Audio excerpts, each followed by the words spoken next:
English, that will be the last one. You see labor written in that very, very awful way, just because it was the original title of the article, and then I will add a U and everything will be fine. So let's try to sketch a little bit which will be the outline of this presentation. First of all, I will give you an introduction about what is child labor and why we are interested in it. Some evidences that will be helpful in building the assumption that will allow us to build a model made in some way.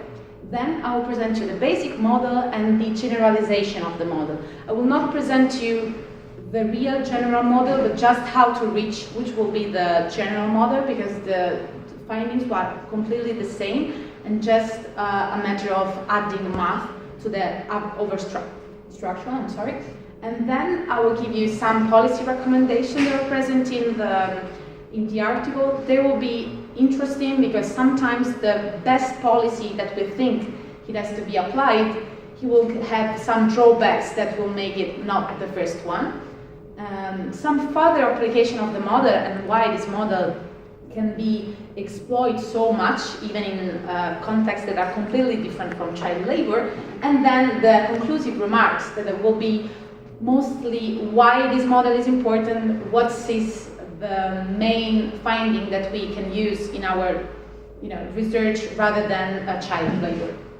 First of all, what is child labor?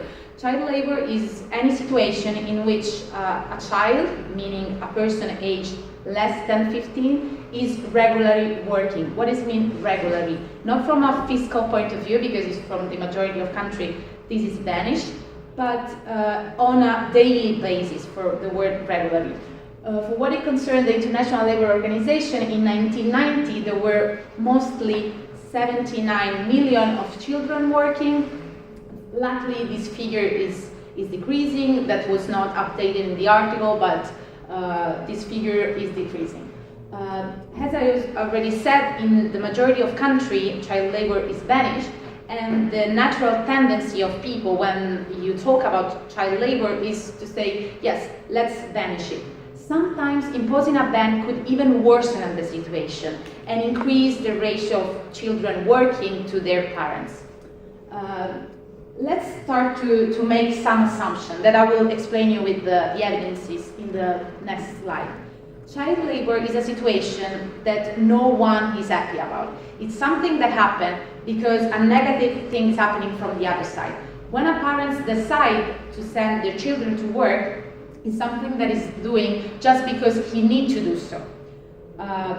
Children labor and adults labor are like substitutes. We can shift the economy from a place where children is working to a place where children is not working.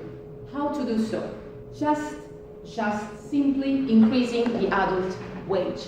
It's so simple that's why the model is interesting. Think about a model of economics. Whatever you're thinking, you're probably thinking to one equilibrium point. In economics, there are a lot of models with multiple equilibria economy. That's the interesting thing of this part. We have to move from an equilibrium in which adult and children is working to a one in which only adults is working. And it's possible to do so from the assumption that I will show. So let's point out some evidences. As I already said, usually working is something about negative thing happening in a family. Think about very poor countries. Even in the very, very poor countries, children that are from non-poor family, they do not go to work. They go to study, they have a decent level of education, and then they go to work when they grow up. We can consider children not working as a luxury good. Suppose that you are a household and you have to compose your bundle of consumption. One of the luxury goods is the spare time of your child. That's how it's working in some countries. So there are a lot of findings. The second one that is here is by Claudia Golding in 1979. I know some figures are a little bit outdated, but they are still valid. That was a study conducted in Florida, so in US. And still the situation was the same. She was making a regression of of probability, a linear probability model in which the probability of child participating in the labor force was decreasing as the wage of the father was increasing. So that's another evidence, and that will be helpful in building our assumption of the model. Another survey was conducted in 1980 by Vincent, in which he was asking to the children if they were blaming their parents or not for the fact that they were working. And they were showing not to be blaming them because they were aware about the fact that they would have to go to the labor force only because it was needed. And then another evidence is the fact that the phenomenon of child working is not something about participating or not on the labor force.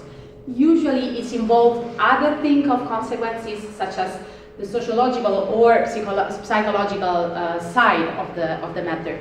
The two authors, they will not address any of this issue in this paper because they was explaining that it's not possible to address such kind of issue with an economical model. But the finding that we will find, they will be helpful in building something helpful from this side too. Let's now move to the basic assumption. I was saying before, the fact that your child can go to school, can have spare time and not go to work is considered like a luxury good. So a family will send the children to the labor market only if the family incomes from non-child labor source drops very low. So if they're extremely poor, they will send the child to the labor market. Otherwise, they will not do so. The substitution axiom is something that is very clear, especially in developing country, when a firm is hiring both the parents and the children in the same place to do the same job. And that's just the fact that they can be completely substitute, or more or less, we will see there will be a little bit of discount because it's considered that the child will work a little bit more or less than the adult to do the same work. And then we will do a very basic economy with n families. In each family there will be one adult, one child, and the preference will be done on C and E. C will be the consumption bundle, and E will be the effort that the child will put in working, and it will be just a binary variable 0, 1. The last assumption is an assumption that is mainly made to help us. We will fix a subsystem level S of consumption, and we will say that if the family will reach 2S, so S for the adult and S for the child, they will stop working, both of them. There will not be more work for them, and that will be helpful. That's a very, very strong assumption that will be relaxed and nothing will change. So that's the main formulas that we will use to analyze the graph. That's the adult wage, then the child wage, very, very easy. The sufficient adult wage for children not to work, meaning that the fact if the adult will reach alone the subsistence level for both, the children will not go to work, and that's related to the luxury good too. The effective labor, as I was saying, the child wage is a little bit discounted by the factor gamma. The adult labor force is just n, because there are n family, and 1 plus gamma times n is the labor force total. As I was saying, this gamma is appearing again. And the demand for labor is the labor in the production function, and that's this formula here. So that is the graph of the model. Is more simple than what it seems. These are the wage of the adult, this is the wage of the children. The line above this one, all the area above this line is the place where the wage of the adult is equal to the subsistence level for 2. So here the child will not work. Here the child will need to work. So this line, as I was saying before, is the efficient allocation of the wage. This is the equilibrium where the adult is working, because there is the intersect for the demand of labor and the number of people available in the labor force for adults.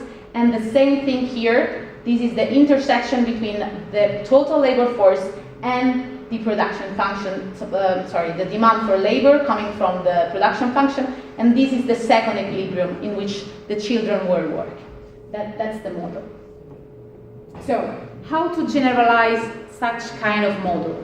Simply, that's the important thing, simply, just changing the structure of the family. There will not one adult per one child, there will be one adult for m children with m equal or larger than 1, and then the consumption will be discounted a little bit for the children to make it a little bit more realistic.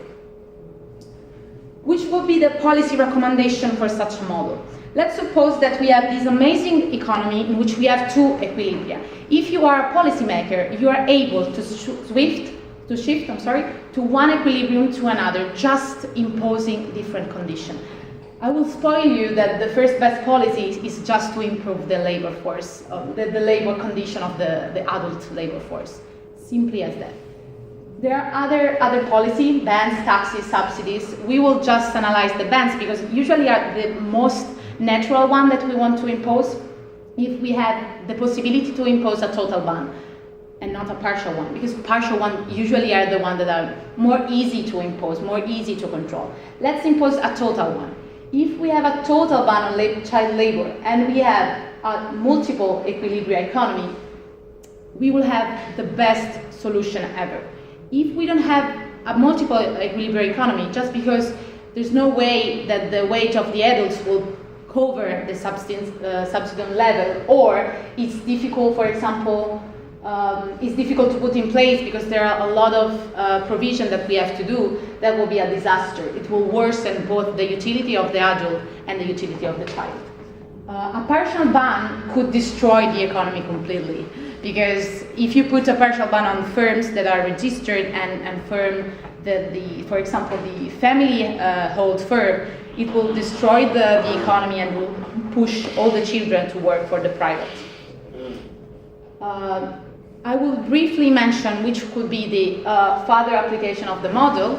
In the same country, it's been proven that the same thing happening, but the reverse, without the access to people in the labor force, in the female labor supply, is still a matter in which not only economy is crucial, also social and psychological implications are important. But if you find a situation in which there are multiple equilibria in the economy, you can, as a governor, shift from this equilibrium to this one, imposing some restriction. I will conclude explaining why have I chosen this article and why do I think it's interesting.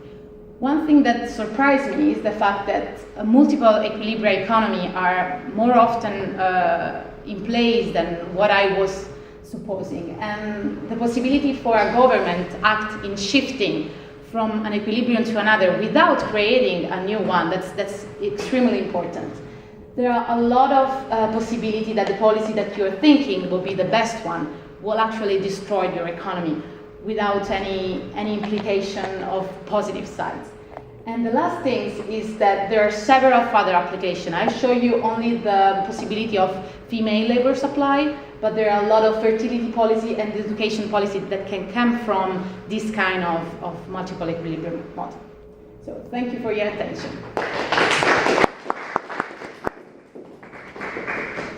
Yeah. Sure.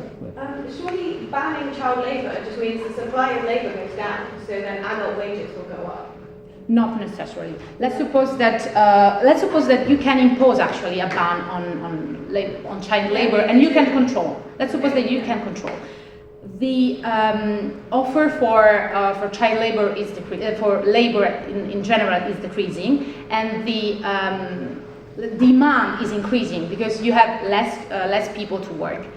Not necessarily you will decide as a firm to increase the wage. You could, for example, use more capital rather than labor in your production function. There are ways for you to put a ban on child labor and not have the same result. There are some evidence showing in the in the article. For example, they have done a study in which US was imposing a ban on all the products that were coming from a country that were employing children. And the problem is that a lot of firms shut down because they were having both the children and the adults. When the children were not there, the firms shut down and the parents was not having the job anymore. So you have destroyed basically an economy.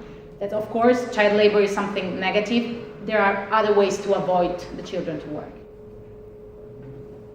In general, you need to keep into account how competitive markets work. And the point is that salary is given by the marginal productivity. So the adult's salary will be given by the adult's marginal productivity, which is unlikely to be affected by the fact that children don't work. So in that sense it's true. I have a kind of more provocative question. So banning these, the places where children stitch footballs or tennis shoes or whatever from selling in the Western world would, I kind of say, oh, that will make parents send the children to become prostitutes or some very unpleasant, or working in brick factories, very unpleasant jobs. But it might not, because the cost to the parent of sending a child to a stitching factory is different from sending them into prostitution. First of all, I would like to reply that luckily it's not luckily, but in developing country, prostitution is not a work for child. That's more for developed country and industrial economy to use child as prostitutes, as what the article was suggesting. But suppose there is a different cost for the adult in sending children to the manufactory rather than a work that will be also socially and morally unpleasant for the children. That will be part of the psychological sphere of the economy that was not a topic in this article. Of course, there are a lot of behavioral issues in sending the children to work. That's our, morality, that are ethical, and the perception of the adult that is sending, a girl to make balls for football or to do some other jobs. That will fall in a completely different setting that is involving also behavioral economics. Okay. Any more questions? Okay, thank you very much. Thank you.